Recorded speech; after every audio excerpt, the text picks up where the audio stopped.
How to Train Your Dragon: The Hidden World was the long-awaited finale to the DreamWorks Dragons series, a series that had run for 8.5 years. While it technically ran for 9 years, as there was a Christmas special released after this movie, it was thought by most that this was the end of the series. This film was released on the 3rd of January 2019 in Australia and New Zealand, and yes, I know that number off the top of my head.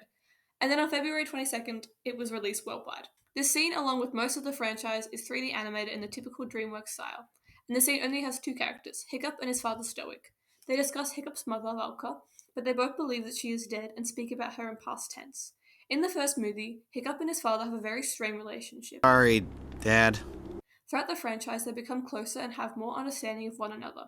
This scene is set before the first movie and shows that Hiccup wasn't always a failure in his father's eyes, and that Stoic wasn't always so tough on his son. Back then, he was just a little kid. This scene and the other flashback earlier in the movie show that when Hiccup was young, he had no pressure yet, and Stoic just wanted him to be a child, telling him stories about the edge of the world and how he wants to end the war with dragons.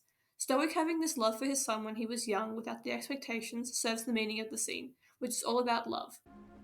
There's no greater gift than love. Right after this scene, Hiccup has to realize that he will need to lose Toothless because they can't be together anymore.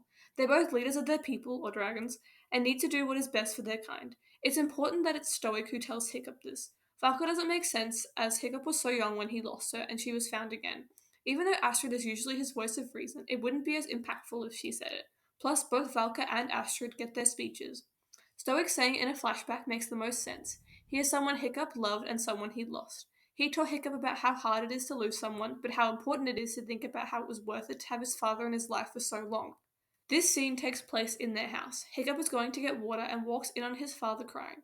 It is set in the dead of night. The scene is quiet and dimly lit. This scene starts with Stoic sitting alone. The first shot shows that he is in the middle of the room tending to the fire. I think the line earlier in the film by Volker, He thinks he has to lead alone.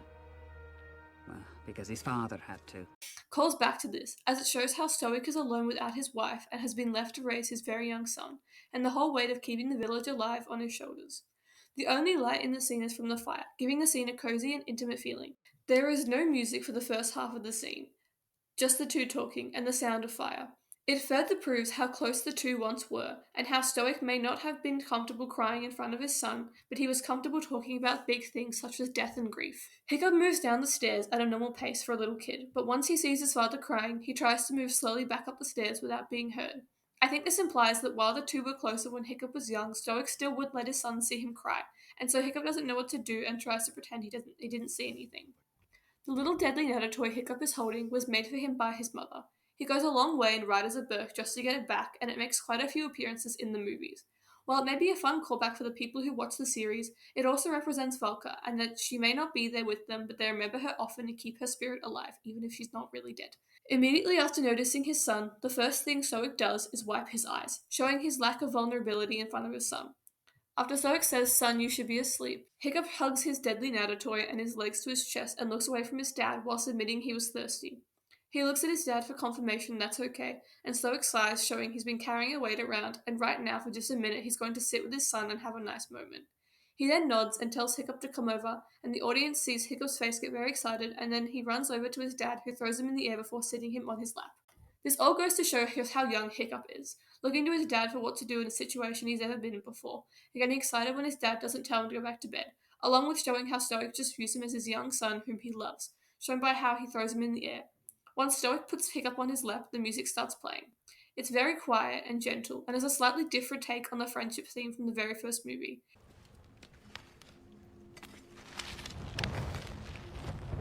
This shows that while this scene is of Hiccup and his father, its message is about Hiccup and Toothless. Hiccup then helps him tend to the fire before Hiccup asks if his dad will get him a new mum. Stoic's face while listening to his son is one of pure love. He's just happy to have his son be there with him in this cozy moment while they sit by the fire late at night. Once Stoic realizes what his son has said, his eyes go wide and he hugs Hiccup, while taking in a sharp breath likely to stop himself from crying again, before giving him a kiss.